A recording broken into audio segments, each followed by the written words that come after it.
Since 1996, Bill O'Reilly has hosted The O'Reilly Factor, which is one of the most popular shows on Fox News. A self-professed straight talker, O'Reilly claims to operate within a so-called no-spin zone, which suggests he strives for an objective viewpoint. What he'd probably prefer you forget is that he's become the story several times, weathering both personal and professional scandals in the public eye. For a man who's built a brand on truth-telling, he's certainly got folks asking a few questions. Let's take a look at the sketchy double life of Bill O'Reilly.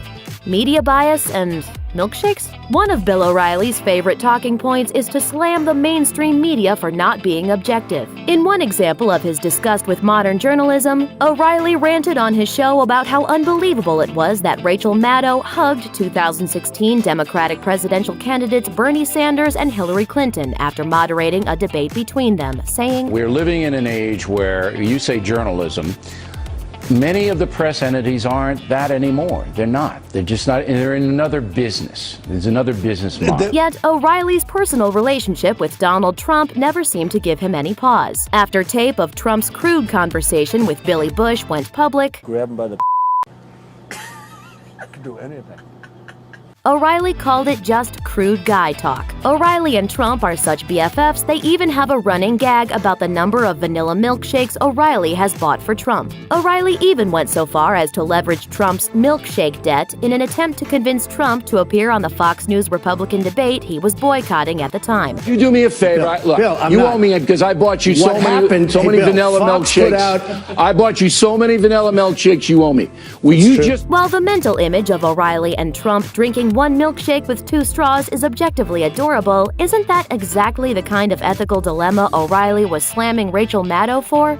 Family feuds. Bill O'Reilly is an outspoken proponent of family values, as well as a sharp critic of the eroding morality of America. When talking about disgraced NFL star Ray Rice, whose career ended after he was caught on tape viciously attacking his wife, O'Reilly called domestic violence a plague and suggested that Rice be demonized in order to send a message that this can't happen in America. Meanwhile, O'Reilly's own ex-wife alleged in court that he choked her and dragged her down the stairs, according to court records obtained and published by Gawker. Reports have also indicated that their teenage daughter saw this happen and said as much to a court-appointed forensic examiner. For his part, O'Reilly denied it all and sued his ex. And that doesn't even touch the New York Times report in January 2017 that Fox News settled a sexual harassment lawsuit filed against O'Reilly.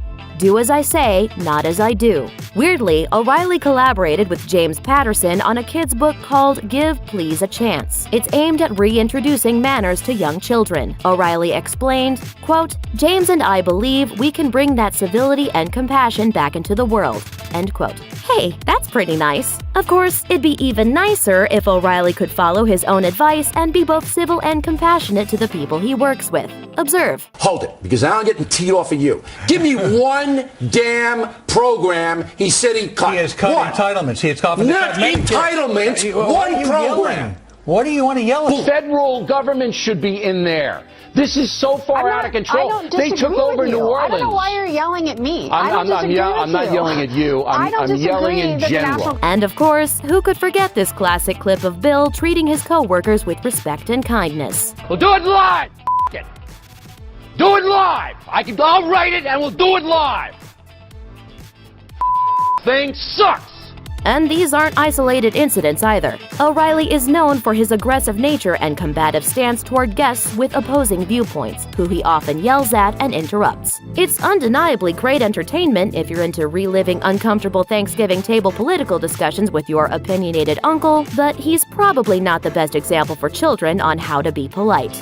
Not such an average guy. Part of what attracts Bill O'Reilly's audience is his seemingly plain and matter-of-fact speech, a classic value held by working-class Americans. But it's not only a perception. In his book, The O'Reilly Factor, The Good, the Bad, and the Completely Ridiculous in American Life, he touted his humble beginnings and working-class upbringing. He wrote, "Whatever I have done or will do in this life, I'm working-class Irish-American Bill O'Reilly." Well, maybe. In describing his hardscrabble life, O'Reilly referenced carpools, eating lunch meat, and not taking extravagant vacations. So far, so average, right? But working class might be a bit of a stretch. The Washington Post interviewed O'Reilly's mother and found that Bill and his sister attended private school, and the family sent Bill to Marist College, a private college in Poughkeepsie, New York, as well as the University of London for a year without financial aid. Also, O'Reilly himself admitted his father was earning $35,000 a year when he retired in 1978, which was equivalent to $92,000 at the time of the article in 2000. Look, you can eat all the bologna sandwiches you want, but private school, Marist, and the University of London ain't so humble, dude.